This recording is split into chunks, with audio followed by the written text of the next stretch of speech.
어젯밤 혹시 좀 이상한 꿈 꾸지 않으셨어요? 자, 오늘은 바로 그 꿈의 비밀을 파헤쳐 보려고 합니다. 그것도 정신분석의 아버지 지그문트 프로이트와 함께 말이죠. 우리 마음속 가장 깊은 미스테리로 한번 들어가 볼까요? 다들 한 번쯤은 겪어보셨을 거예요. 그쵸? 예를 들면 시험 전날인데 책은 한 글자도 안 보고 있고 갑자기 하늘을 막 날아다니거나 아니면 아무리 발버둥 쳐도 빠져나올 수 없는 미로에 갇히는 꿈. 네, 바로 그런 꿈들이요. 자, 그렇다면 꿈은 대체 뭘까요? 정말 그냥 잠든 뇌가 만들어내는 의미 없는 잡음일까요? 아니면 우리 무의식 깊은 곳에서 보내는 어떤 비밀 메시지 같은 걸까요? 바로 이 엄청난 질문. 이게 바로 지그문트 프로이트가 평생을 바쳐서 풀려고 했던 수수께끼였던 거죠. 자, 그럼 프로이트는 이 거대하고 복잡한 꿈이라는 퍼즐을 어떻게 풀려고 했을까요? 그가 처음 어떻게 접근했는지 우리 같이 한번 따라가 보죠. 옛날에는요, 사람들은 꿈을 그냥 신이 내린 계시거나 아니면 말 그대로 아무 의미 없는 헛소리, 둘 중 하나로만 생각했어요. 그런데 프로이트가 여기에 잠깐만요 하고 과감하게 나선 거죠. 그는 꿈이 그냥 버려지는 게 아니라 과학적으로 분석할 수 있는 우리 정신의 아주 중요한 단서라고 주장했던 거의 최초의 인물이었습니다. 정말 대단하죠? 프로이트가 이런 말을 했어요. 꿈은 깨어있을 때의 정신활동 사슬에 연결된 중요한 고리다. 이게 무슨 말이냐면요. 꿈이라는 게 우리가 깨어있을 때 하는 생각이나 감정이랑 전혀 상관없는 뚝 떨어진 무언가가 아니라는 거예요. 오히려 그 모든 것들과 아주 깊숙이, 아주 단단히 연결된 필연적인 결과물이라는 거죠. 좋아요. 그럼 프로이트는 이렇게 복잡하게 얽혀있는 꿈의 의미를 대체 어떻게 풀어냈을까요? 그가 썼던 아주 특별한 해석도구 상자가 있거든요. 지금부터 그걸 하나씩 열어보겠습니다. 자, 첫 번째 도구는 외연적 내용이라는 건데요. 이건 아주 간단해요. 뭐냐면 그냥 우리가 아침에 일어나서 나 어젯밤에 이런 꿈 꿨어 하고 기억하는 그 꿈의 줄거리 그 자체를 말하는 거예요. 예를 들어서 나 어젯밤 꿈에서 엄청 큰 용이랑 싸웠잖아 라고 말한다면 바로 그게 외연적 내용인 거죠. 하지만 이건 정말 시작에 불과합니다. 프로이트가 진짜 찾으려고 했던 보물은 바로 이 잠재적 내용 안에 숨어 있습니다. 이게 뭐냐면 꿈의 겉모습 아래에 깊숙이 감춰진 진짜 의미, 바로 우리의 무의식적인 생각이나 억눌린 욕망 같은 것들이죠. 아까 그 용이랑 싸우는 꿈 있잖아요. 그게 사실은 직장 상사에 대한 나의 분노를 상징하는 걸 수도 있다는 거예요. 겉으로는 용과 싸우지만 속으로는 상사와 싸우고 있었던 거죠. 아니 근데 왜 꿈은 이렇게 복잡하게 빙빙 돌려서 말하는 걸까요? 왜 진짜 의미를 상징 뒤에 꽁꽁 숨기는 걸까요? 프로이트는 이걸 꿈의 검열이라는 개념으로 설명합니다. 우리 마음속에 아주 깐깐한 검열관이 한 면 있다고 생각해보세요. 이 검열관이 너무 충격적이거나 우리가 받아들이기 힘든 욕망 같은 게 그대로 의식으로 뿅 하고 튀어나오는 걸 막는 거예요. 그래서 그 진짜 의미를 교묘하게 다른 모습으로 바꿔서, 즉 위장시켜서 보여주는 거죠. 프로이트가 든 비유를 들어보면 이게 확 와닿으실 거예요. 꿈은 그냥 하나의 완성된 그림이 아니에요. 오히려 암호로 가득 찬 그림 퍼즐, 리버스 같은 거죠. 우리 어릴 때 풀던 거 있잖아요. 사다리 그림은 성공을 뜻하고 열쇠 그림은 해결책을 뜻하는 것처럼 꿈에 나오는 조각 하나하나를 따로 떼어내서 그 상징을 풀어야만 비로소 전체 그림의 진짜 의미를 알 수 있다는 겁니다. 자, 그럼 이론은 이쯤 하고요. 이제 이 도구들을 손에 들고 실제 꿈을 한번 해독해 볼까요? 구체적인 예를 들어보면 프로이트의 분석이 어떻게 돌아가는지 훨씬 쉽게 이해되실 거예요. 여기 아주 흔하면서도 생각해보면 좀 기묘한 꿈이 하나 있습니다.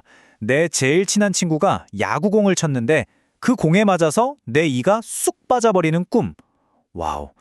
그냥 들으면 이게 무슨 황당한 소리야 싶죠? 하지만 프로이트에게는요, 바로 이런 꿈이야말로 무의식의 단서로 가득 찬 보물창고나 다름없었습니다. 예전에 우리 왜 꿈 해몽책 같은 거 보면 이가 빠지는 꿈은 가족 중에 누가 죽을 징조다. 이렇게 딱 정해져 있잖아요. 거의 공식처럼요. 사전 찾듯이 말이죠. 근데 프로이트는 이걸 완전히 뒤집어 버렸어요. 그게 아니라는 거죠. 꿈의 의미는 사람마다 그 사람이 겪어온 경험에 따라 전부 다르다고 본 거예요. 바로 이 개인적인 의미에 집중했다는 점. 이게 바로 프로이트의 분석이 혁명적이었던 진짜 이유입니다.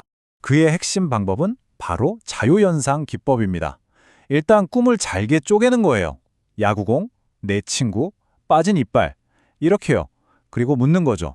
자, 야구공 하면 뭐가 떠오르세요? 아무거나 괜찮아요? 그냥 말해보세요. 그럼 친구는요? 이런 식으로 아무런 판단 없이 그냥 떠오르는 생각이나 기억, 감정을 쭉 따라가다 보면 어느새 그 조각들이 그 사람의 실제 삶과 어떻게 연결되어 있는지 그 숨겨진 지도가 딱 하고 나타난다는 겁니다. 자, 들어보니까 꿈을 해석하는 게 정말 복잡하고 정교한 과정이죠? 그럼 여기서 드는 질문, 도대체 우리 뇌는 왜 매일 밤 이렇게까지 하면서 꿈을 만들어내는 걸까요? 이 모든 정신활동의 최종 목적지, 그 궁극적인 목적은 과연 뭘까요? 프로이트는 아주 유명한 말로 그 답을 딱 제시합니다. 꿈의 해석은 무의식으로 가는 왕도다. 왕도라는 게 뭐예요? 지름길, 가장 확실한 길이잖아요. 그러니까 꿈이라는 게 평소에는 우리가 절대 들여다볼 수 없는 우리 마음속 가장 깊은 곳, 나 자신도 몰랐던 진짜 욕망과 상처가 있는 그 무의식의 세계로 들어갈 수 있는 유일한 비밀 통로라는 뜻입니다. 그리고 그 무의식의 한가운데 그 핵심에는 딱 하나의 원리가 작동하고 있습니다. 바로 프로이트 이론의 모든 것이라고 할 수 있는 소원 성취입니다. 네, 맞아요. 그는 모든 꿈이 겉으로 어떻게 보이든 상관없이 근본적으로는 우리의 소원을 이루어주는 한편의 드라마라고 봤습니다. 근데 여기서 진짜 중요한 포인트가 있어요. 그 소원이 대부분 억압된 소원이라는 거예요. 바로 이 지점에서 아니 그럼 악몽은 뭐야? 하는 의문이 풀립니다. 한번 생각해 보세요. 만약 나에게 사회적으로 절대 용납될 수 없는 공격적인 욕망이 있다고 쳐요. 그럼 당연히 의식은 이걸 억누르겠죠. 하지만 이 억압된 소원은 꿈에서 어떻게든 튀어나오려고 발버둥을 칩니다. 바로 그때 아까 말했던 꿈의 검열관이 딱 나타나서 이 소원을 막 괴물 모습으로 바꿔버리거나 하는 식으로 왜곡시켜버리는 거예요. 그래서 결국 우리는 그 꿈에서 아주 불쾌하고 무서운 감정을 느끼게 되는 거고요. 물론 프로이트의 이론은 심리학의 지평을 완전히 열어젖혔죠. 하지만 과학은 절대 한자리에 머물러 있지 않잖아요. 뇌를 직접 들여다볼 수 있게 된 현대 과학은 꿈에 대해서 또 어떤 새로운 이야기를 들려주고 있을까요? 균형 잡힌 시각을 위해서 현대의 관점도 한번 살펴보겠습니다. 사실 프로이트 이론이 가진 가장 큰 한계는 증명의 문제였어요. 생각해보면 꿈의 해석이라는 게 결국 분석가의 주관적인 판단에 기댈 수밖에 없잖아요. 그러니까 똑같은 꿈을 꿔도 A라는 분석가는 이렇게 해석하고 B라는 분석가는 저렇게 해석할 수 있다는 거죠. 과학에서 제일 중요한 객관성이나 반복 가능성, 이런 걸 확보하기가 어려웠던 겁니다. 그래서 프로이트와 현대 뇌과학의 관점은 정말 극명하게 갈립니다. 딱 정리해 볼게요. 프로이트에게 꿈이 우리의 억압된 과거를 들여다보는 창문이었다면 신경생리학자 미셸 주베 같은 사람에게 꿈은 우리 뇌가 미래를 준비하고 프로그래밍하는 과정 그 자체였던 거예요. 과거냐? 미래냐? 관점이 완전히 다르죠? 주베는 우리가 꿈을 꾸는 그 수면 단계를 역설수면이라고 불렀어요. 이름 참 잘 지었죠? 말 그대로 정말 역설적이에요. 왜냐하면 뇌파를 찍어보면 뇌는 막 활활 타오르고 있어요. 마치 깨어있을 때처럼요. 그런데 정작 우리 몸은 근육이 완전히 마비돼서 꼼짝도 할 수 없는 상태거든요. 비유하자면 자동차 엔진은 최고 속도로 윙윙 돌고 있는데 바퀴는 딱 멈춰있는 그런 상태인 거죠.